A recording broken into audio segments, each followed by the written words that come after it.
Olha, vocês sabem o quanto a gente não gosta de falar de política nacional. Mas quando a coisa extrapola o aceitável, aí fica difícil, tá? Fica difícil, meu. Às vezes a gente faz um programa meio paralelo, vocês já perceberam com certeza. Sei lá, se o Congresso faz uma caca por aqui, a gente pega uma história do Congresso lá. Se o Supremo faz uma caca por aqui, a gente pega uma história do Supremo de lá e por aí que a gente vai. Mas olha, essa história dessa carta democrática, ou qualquer coisa que eles tenham chamado, estava atravessada no gogó do seu Saindo da Bolha, explodiu o saco quando aconteceu uma certa coisa ontem, tá? Então, dane-se, hoje é dia de falar um pouco de política nacional. Daqui a pouco a gente volta.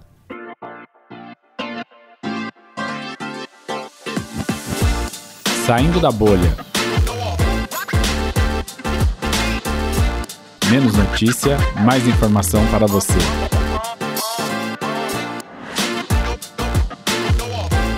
Uma carta que não vale nada. Bem-vindos ao Saindo da Bolha, esse é o nosso episódio 181 e a gente vai falar sobre a tal da carta, a carta da Fiesp, que fez junto com o pessoal do direito da USP, né, o famoso Largo São Francisco. Antes de mais nada, então, a gente vai pedir para vocês entrarem lá no nosso site www.saindabolha.com.br, clicar no botão follow ou seguir a gente pelo Spotify e outras plataformas de podcast. Seguir também, por favor, a gente lá no YouTube. No YouTube, fazer o clique lá no sininho, dar o like, fazer algum comentário que ajuda nas nossas estatísticas. A gente agradece que vocês tenham participado. Também fazer o share nas redes sociais, porque eles escondem a gente, evidentemente. E também, por favor, comentar com seus amigos, fazer o famoso boca a boca sarado, em que vocês contam para os seus amigos que vocês estão acompanhando o podcast Cabeça Direita Limpinha, supimpa, que detesta, abomina o politicamente correto e gente hipócrita que nem essa turma que fez essa carta agora. Pede também, por favor, para dar uma considerada. Dá uma olhada lá no nosso site, www.treleiro.com.br, onde a gente está oferecendo o nosso e-book, onde a gente faz muito do que a gente vai fazer nesse episódio hoje, tá? Que é treler a carta desses vigaristas, tá? Lá, normalmente, a gente está falando como treler coisas que estão sendo apresentadas na imprensa para você poder se informar melhor, tá? Então, no fundo, é mais ou menos a mesma coisa. O princípio de se desvendar a vigarice tá lá e tá aqui no programa de hoje também.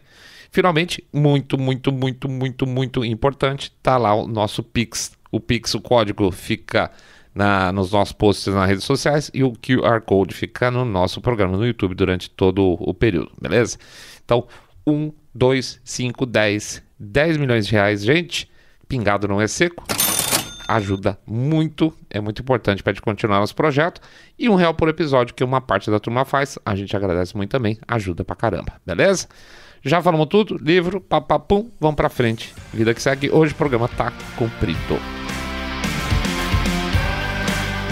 Vai ser hipócrita assim lá longe. Pois é, o que deixou o seu Saindo da Bolha, Mr. Way, tendo quase convulsões a ponto de resolver fazer um programa especificamente de Brasil? Uma outra carta, não foi a tal da cartinha da Fiesp e do Largo São Francisco, não. Então, como assim? Que outra carta? Uma outra carta que, por algum acaso, não teve muita divulgação na imprensa e eu não duvidaria que algumas pessoas aqui não terem nem ficado sabendo dela, tá? Ontem, dia 11 de agosto, também, a CNI divulgou um manifesto contra a decisão do senhor Alexandre de Moraes sobre a liminar concedida na segunda-feira, que provocou a suspensão pela segunda vez da redução de 35% dos impostos, do imposto lá sobre produtos industrializados, o IPI, né? Ela foi promovida pelo governo federal e o Alexandre de Moraes canetou lá, baseado nos pedidos daquela turma que tem que nem o Fiuza fala, tem o guichezinho lá que já entra direto, já tem pedido pronto lá no STF. Muito bem, suspender. Sim, então, no lugar das indústrias, eu também ficaria uma pistola. Tá? Eu ficaria uma pistola porque um juiz do Supremo está dando uma contracanetada.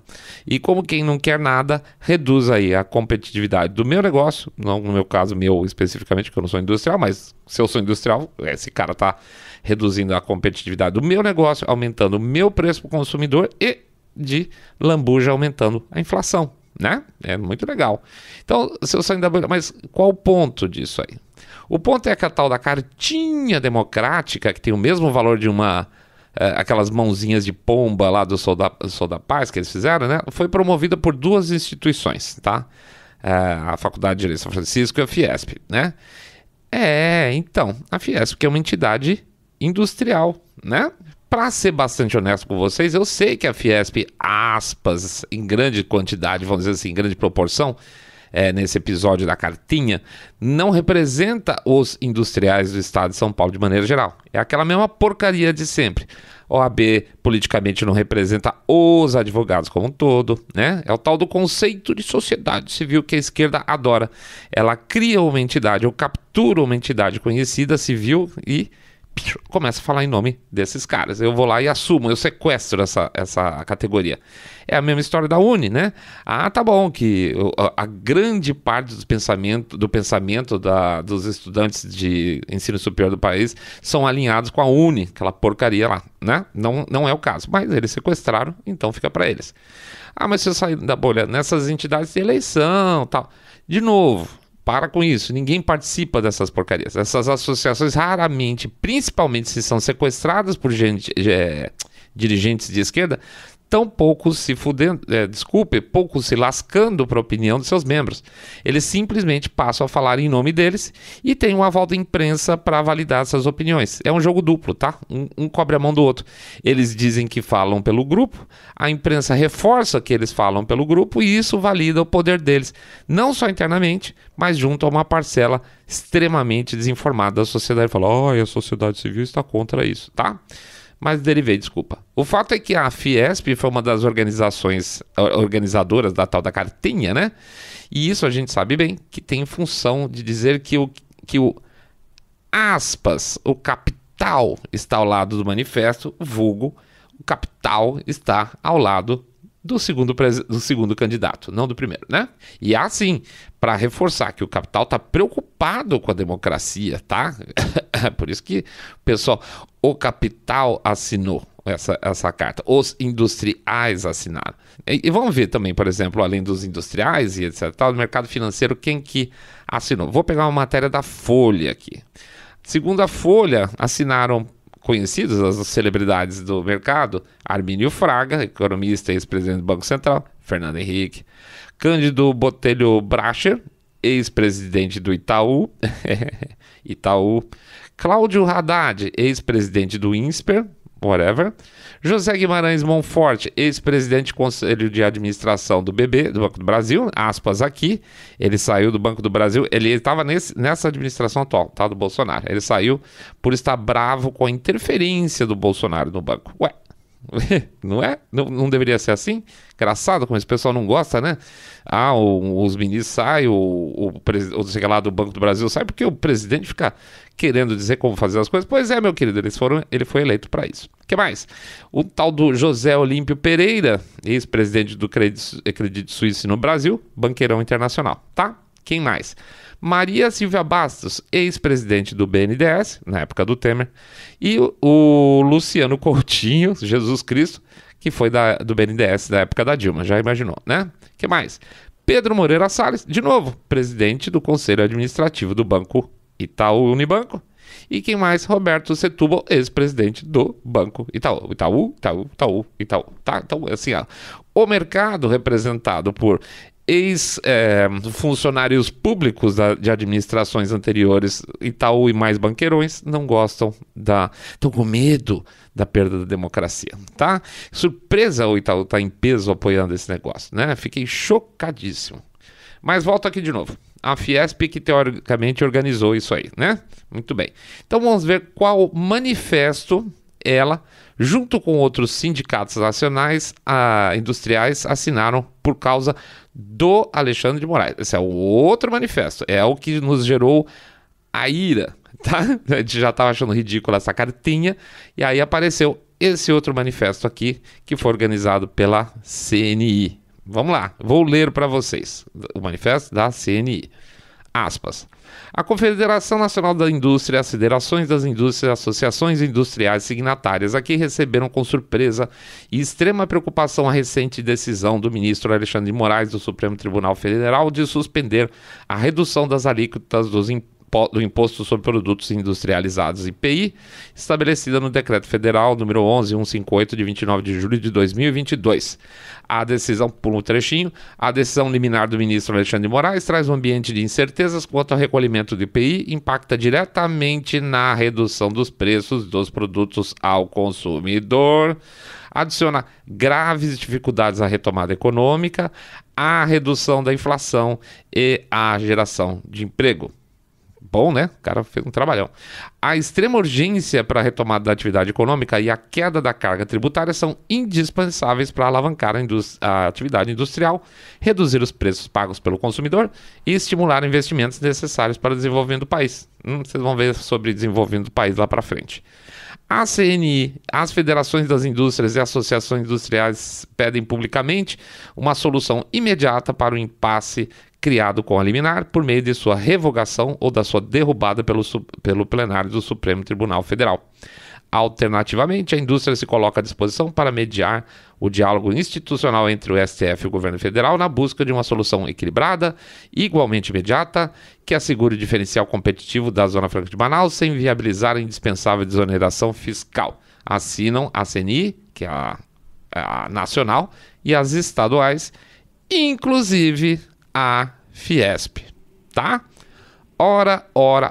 Quer dizer que quando pisa no calo da Fiesp, o ministro Supremo ficar dando ordenamentos sobre questão tributária, falando que pode ou não pode baixar imposto, aí a Fiesp não está mais preocupada com a nossa democracia, porque agora não mais. Sim, porque a Fiesp deixa muito claro lá na cartinha sem vergonha deles, assinada pelos banqueiros também, pelo Lula, esse monte de palhaço ligado à cultura brasileira, que é super importante respeitar as ordens do nosso judiciário, não é? Nossa, meu Deus, se não respeitar, se você não calar a boca para tudo que fala, é um ataque à democracia. Mas se você mexer nos impostos, aí não. Aí a gente vai tentar fazer um acordão com vocês, o governo federal, a gente ajuda a vocês chegarem a uma conclusão comum para pararem de brigar, tá? Deixa eu ver o que a Fiesp acha dessa coisa de um poder entrar na área do outro, segundo a cartinha deles, né? Vamos lá na cartinha deles, a cartinha final, essa que foi feita junto com o pessoal de São Francisco. Em algum momento da carta, que a gente vai ler inteira lá na frente, eles dizem o seguinte: temos os poderes da República, o Executivo, o Legislativo e o Judiciário, todos independentes, autônomos e com compromisso de respeitar e zelar pela observância do pacto maior, que é a Constituição Federal. Isso eles falam na cartinha, junto lá com o pessoal do direito, né, da USP. Só que, então, nesse trechinho, eles colocam essa deixa no sentido de já meio que atacar o executivo, de que ele não deve dar palpite nas eleições, ao contrário. Quando o judiciário entra na seara do executivo, tudo bem. Então, o objetivo lá na carta é atacar o executivo. Mas quando é com eles e o judiciário, gente, vamos conversar a respeito. Mas então é isso, tá, gente? A dona Fiesp detesta quando alguém questiona o judiciário, a não ser quando ela perde dinheiro, claro. Hipócritas. Mambo jumbo total. Vocês se deram o trabalho de ler tal do Manifesto pela Democracia aí, com cheiro de... Tem um cheiro de diretório acadêmico fora de época, não sei se chegaram a ver. Se não leram, dançaram, porque eu vou ler com vocês. E se leram, vão ler junto de novo, tá? E a razão é muito clara. Quero abrir parágrafo por parágrafo com vocês verem o objetivo da coisa, que é o princípio que a gente faz em todas as leituras nossas de notícia. Esse texto é uma peça tão patética que eu, no meio do documento, eu cochilei e acordei nos anos 60 usando uma camiseta Flower Power, dirigindo um Cinca, indo pro Jumbo Elétrico comprar arroz brejeiro, tá? É muito velho, é muito ofado. Se vocês não conhecem as marcas, bem-vindo à minha infância. Mas vamos lá, ninguém solta a mão de ninguém. Vamos ler isso tudo junto. Força, gente. Coragem e perseverança. Vamos lá. Aspas aqui, eu vou comentando no meio, se ficar confuso eu peço desculpa, mas eu vou tentar, acho que vai ficar claro quando eu estou lendo, quando eu estou comentando. Então vamos lá. Em agosto de 1977, em meio às comemorações do sesquicentenário da fundação dos cursos jurídicos no país, o professor Goffredo de Silva Teles Júnior, mestre de todos nós, no território livre do Largo de São Francisco, leu a carta aos brasileiros na qual denunciava a ilegitimidade do então governo militar e o estado de exceção em que vivíamos. Conclamava também o restabelecimento do Estado de Direito e a convocação de uma Assembleia Nacional Constituinte. Então, tá legal? Parabéns para ele sobre o contexto que aconteceu há 35 anos atrás. Tá? Então eles estão puxando essa história de 35 anos atrás. E aí a carta diz o seguinte, continua na linha seguinte. A semente plantada rendeu frutos. O Brasil superou a ditadura militar. E é interessante, né? Que é um discurso incrível do cara, né? Porque foi por causa desse discurso, esses frutos desse discurso, que acabou o regime militar. Bem pedante, né? Bem coisa de Largo de São Francisco. Vão se achar importante assim lá longe. Muito bem, volto para a carta. A Assembleia Nacional Constituinte já pulou lá para a Assembleia.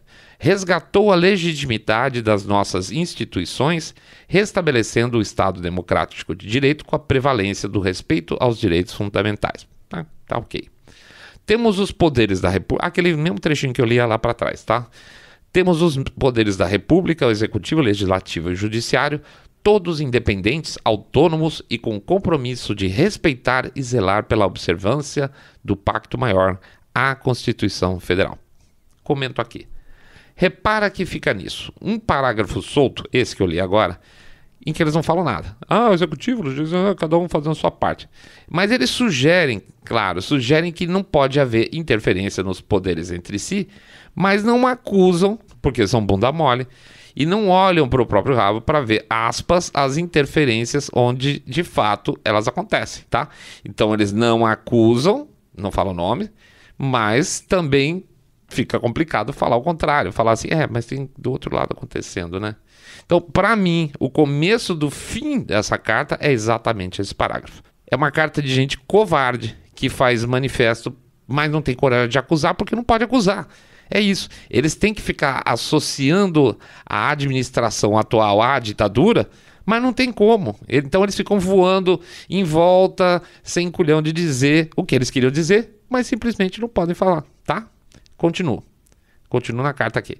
Sob o manto da Constituição Federal de 1988, prestes a completar seu 34º aniversário, passamos por eleições livres e periódicas, nas quais o debate político sobre projetos para o país sempre foi democrático, cabendo a decisão final à soberania popular. Muito bem. Tá, todo mundo já sabe isso até agora, mas não tem certeza sobre essa questão de eleições livres e periódicas. Não considero eleições livres, por exemplo, aquela onde o candidato que está sentado na cadeira do poder usa recurso indevido para ganhar voto. Isso não é eleição livre, né? E eu não lembro de ter tido muita gritaria na época. Lembra do Lula falando que ia acabar com a Bolsa Família para assustar os eleitores do interior do Nordeste? Então, isso atrapalha o conceito de, aspas, eleições livres. Lembra da Dilma e as cabeçadas dela lá com os Correios para distribuição de material? Pois é, será que pode chamar isso de eleição livre? Não acho, tá? Mas muito bem, vamos dizer que sim. Agora vamos lá, mais um trechinho. A lição de Goffredo está estampada em nossa Constituição. Todo o poder emana do povo que o exerce por meio dos seus representantes eleitos eleitos ou diretamente nos termos desta Constituição. Então, legal, veja bem, eu estou já no 1, 2, 3, 4, 5º parágrafo e tudo que foi dito não me parece novidade alguma. Que tem poderes separados, que tem que ter eleição limpa, que todo poder emana do povo. Você está surpreso com alguma coisa? Não, mas eles estão tentando, né? Na verdade, gente, isso é um recurso estilístico. O que eles estão fazendo é se apropriar da democracia por meio desse discurso, tá? A democracia aconteceu junto a esse grupo. Essas pessoas que estão lá batendo palminha e estão junto, Largo de São Francisco, eles são os donos da democracia. São eles que sabem o que é democracia, portanto, o que for falado para frente vai estar certo, porque eles estão falando de democracia. Vai ser o pensamento democrático, porque eles são donos do pensamento democrático, sacou? Isso é puro recurso retórico. Puro. Vagabundo, mas é só isso. Continuo. Nossas eleições, mas sem nenhuma novidade, né, gente? Vocês viram que não absolutamente nada, só deram ups, né? Ó, olha, eu tô com medo, mas nada, não falaram absolutamente nada. Vou ler mais um trechinho, desculpa. Nossas eleições com processo eletrônico de apuração têm servido de exemplo no mundo. Tivemos várias alternâncias de poder com respeito aos resultados das urnas e transição republicana de governo. As urnas eletrônicas revelaram-se seguras e confiáveis, assim como a justiça eleitoral. Pronto, tiveram coragem. Mas nenhuma prova que seja as eleições com essas urnas ou não, de qualquer forma, exemplo do mundo. Não tem. Eu falar, tem o segundo congresso feito em Massachusetts, disseram que o Brasil é um exemplo. Não existe isso, então criado. Vocês já estão careca de saber que as nossas urnas só são usadas aqui no Butão, em Bangladesh, 3 países. O fato de que existiram, na verdade, transições republicanas não tem correlação nenhuma com a segurança ou confiabilidade. Aqui, o que o autor que escreveu essa porcaria faz é dar uma cambalhota retórica. É o mesmo que dizer assim... Como é que eu posso dizer? A mãe nunca matou o filho. E isso significa que ela ama a criança. Não tem correlação nenhuma. Em seguida, eles mostram que isso prova também a confiabilidade da justiça eleitoral. O que eles estão fazendo? Amarrando A com B, sem poder, e B com C. Já que as pessoas... O mundo diz que as nossas urnas são ótimas, elas são confiáveis, logo todo mundo, a justiça eleitoral é confiável também. Não faz sentido nenhum, isso não é argumento, serve para nada, tá? E não tem nenhum dado de fato. Veja, eles podiam estar falando a maior verdade do mundo, que as urnas são ótimas, existe total confiança na justiça eleitoral, tudo bem. Mas não tem nada que mostre isso no que eles estão falando, tá? Não tem nada que se fale a respeito por causa das urnas terem sido melhores ou piores, zero, não tem nada disso, isso é conversa mole. Engraçado que eu detesto patriotada do tipo, o mundo vai se curvar ao Brasil, o mundo acha as nossas urnas maravilhosas, né? E a esquerda ainda assim, por mais que seja internacionalista, nunca entra com esse papo, nessa hora, nada como um pouco de nacionalismo para temperar discurso, né? Via de regra, nem verde e amarelo. Nem verde e amarelo. Aliás, né, saiu um assunto muito interessante da falta de verde e amarelo, que os próprios organizadores da leitura aí que teve na USP falaram, puta, não tinha uma porra de uma bandeira do Brasil nesse lugar? Pois é, não tinha. Será que a Bebel Gilberto, que também tem esse orgulho todo pelas eleições brasileiras, assinou o manifesto depois de pisotear a bandeira? Vai saber, né? Mas, derivei de novo, vamos lá. Trechinho curto. Fala assim, nossa democracia cresceu e amadureceu, mas muito há de ser feito. Comento até essa frase, dizendo o seguinte, muito obrigado, tem muito mais a ser feito, concordo com vocês perfeitamente, tem que evoluir, tem que dar mais transparência para o processo. Olha aqui, eu concordei com um pedaço da carta, uma linha. Vamos em frente. Vivemos em um país de profundas desigualdades sociais com carências em serviços públicos essenciais, como saúde, educação, habitação e segurança pública, puro discurso político.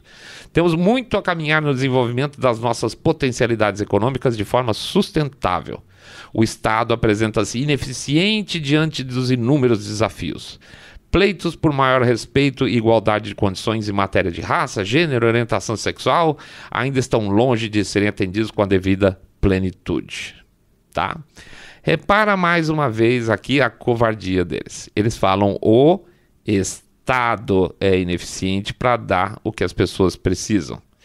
Eu não sei se eu rio, se eu dou risada aqui, porque de repente eles viraram liberais, então tem que diminuir o Estado, né? Ou se eu choro porque estão sem coragem de dizer governo Bolsonaro e eles falam Estado, tá? Em vez de falar governo, eles falam Estado.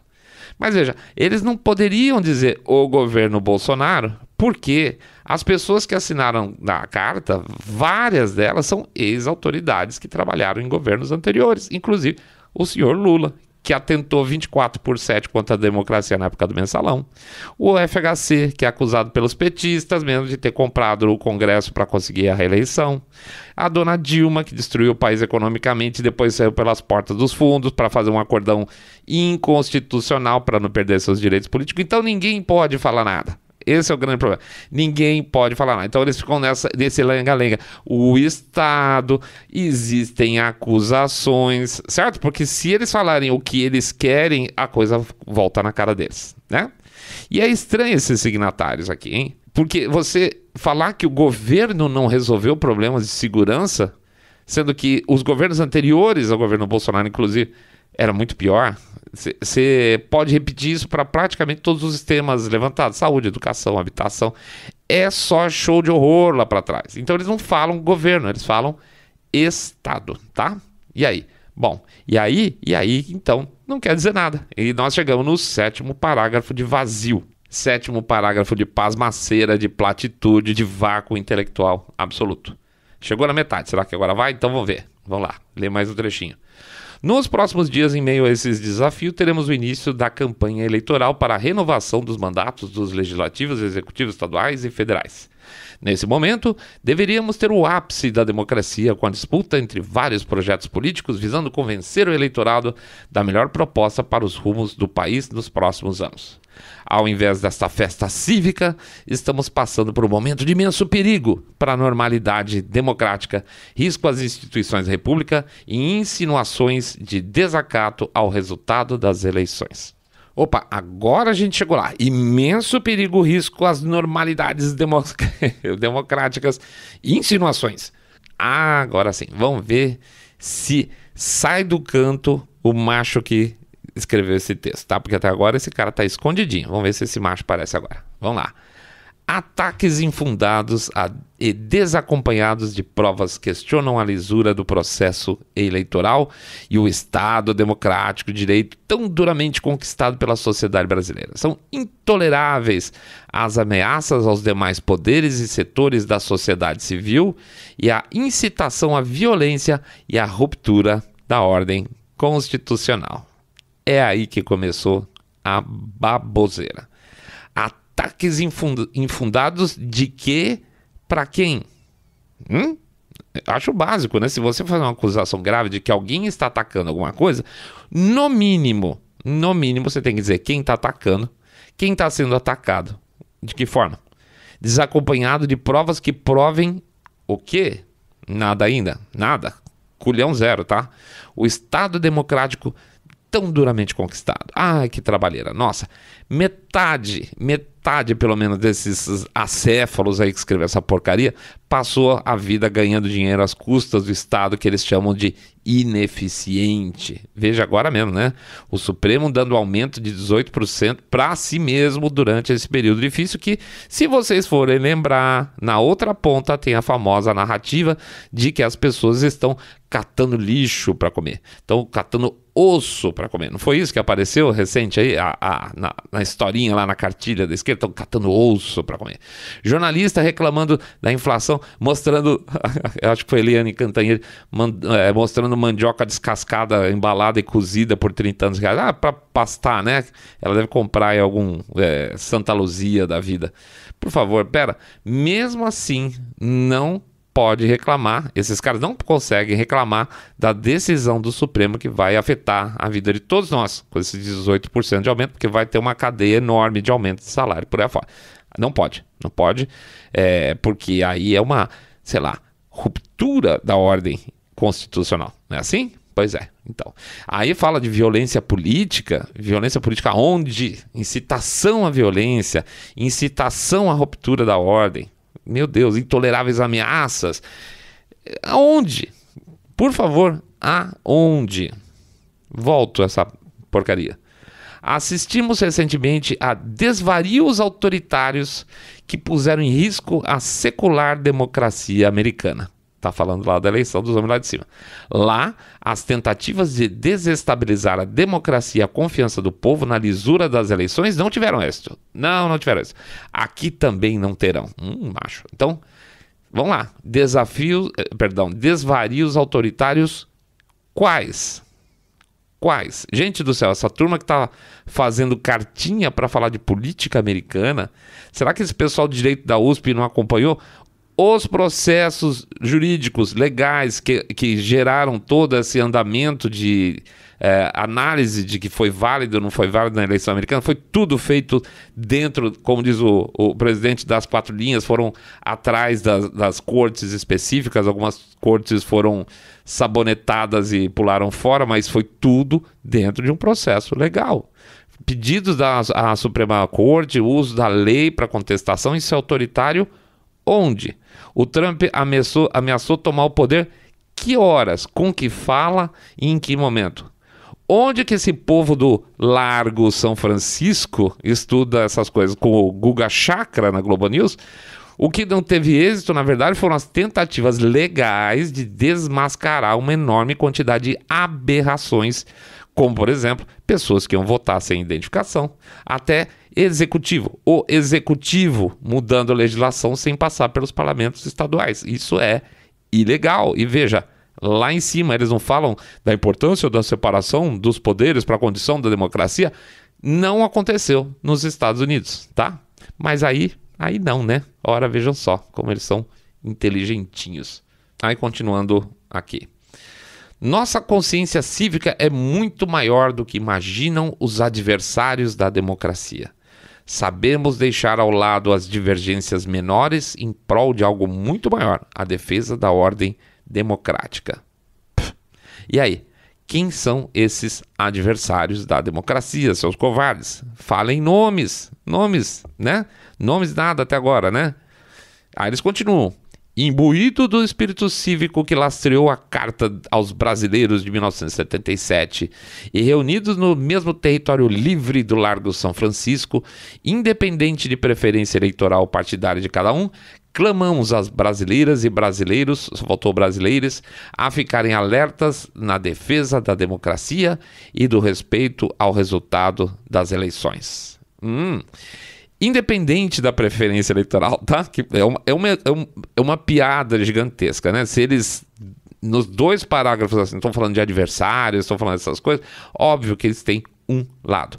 E outra, para com essa de território livre do Largo de São Francisco. Vocês são muito palhaços. Até 3 minutos atrás, vocês estão falando que nós estamos em plena democracia. A carta fala que nós estamos em plena democracia. Aí como sofrem para manter essa democracia. Não foi isso que eles falaram lá atrás? Estamos na democracia. Então por que território livre? Para com esse saudosismo barato de dias de arbítrio, juventude tardia de pseudo-revolucionários que não tem cojones de falar o que eles querem falar, né? Eles não falam porque eles têm medo, porque eles não podem falar, porque eles estão errados. Vocês são uma fraude. Não tenham dúvidas. Todos nós brasileiros vamos ficar de olho nos resultados das eleições. E nós não precisamos de socialista com verniz liberal, banqueiros, uma entidade industrial conduzida pelo filho de um ex-presidente do PT, para dizer o que a gente tem ou não que fazer ou que deve ou não acreditar. A gente não precisa de atores sem receita estatal que estão lá chupando o dedo. A gente não precisa de funcionário público descartado e nem muito menos de estudantes de direito que não sabe sequer redigir uma bosta, desculpe, de um manifesto. Muito obrigado. Eu dispenso a colaboração de todos vocês. E eles conseguem encher mais o meu saco, terminando a carta dizendo o seguinte: no Brasil atual não há mais espaço para retrocessos autoritários. Ditadura e tortura pertencem ao passado. Claro, a solução dos imensos desafios da sociedade brasileira passa necessariamente pelo respeito ao resultado das eleições. Exatamente. Tá, aqui a gente concorda então. No penúltimo parágrafo a gente concorda. Nada de retrocessos autoritários. Nada de candidatos que querem regulamentação da mídia.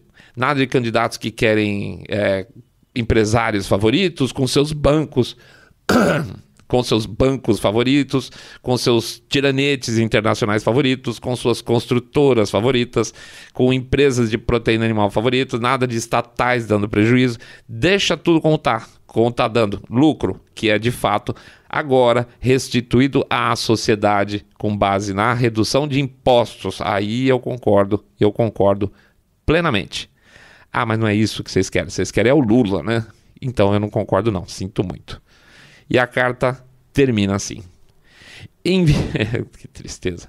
Em vigília cívica contra as tentativas de rupturas, bradamos de forma uníssona: Estado democrático de direito sempre, com 4 exclamações que não se usa. Palhaços medíocres vão aprender a fazer manifestos, seus lixos. Que decadência a nossa cultura, pelo amor de Deus. É isso aí, pessoal. Puta merda, viu? Vamos lá em frente.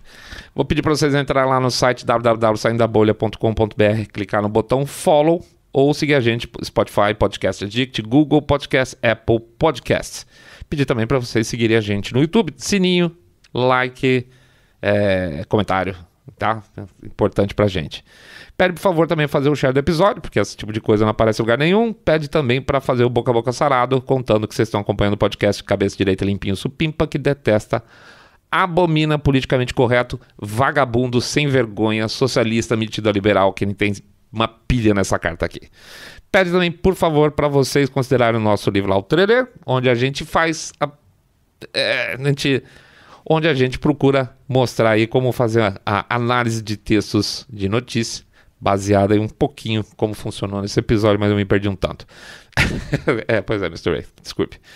Pede também, finalmente, para vocês não esquecerem do nosso Pix, isso é muito importante pra gente, para poder manter os nossos protestos, é ótimo, os nossos manifestos, não, para poder manter nossos projetos em dia, tá? 1, 2, 5, 10 milhões de reais, pingado não é seco, ou R$1 por episódio, tá? R$1 por episódio, ajuda para caramba. É isso aí, sexta-feira, segundo episódio da semana, tá dando tudo certo, hein? Tô até surpreso. Um grande fim de semana para todos. Fiquem em paz, fiquem com a família, fiquem com as suas consciências tranquilas, que vocês estão no caminho certo e a gente vai chegar lá, tá bom? Fiquem todos muito, mas super bem. Saindo da bolha.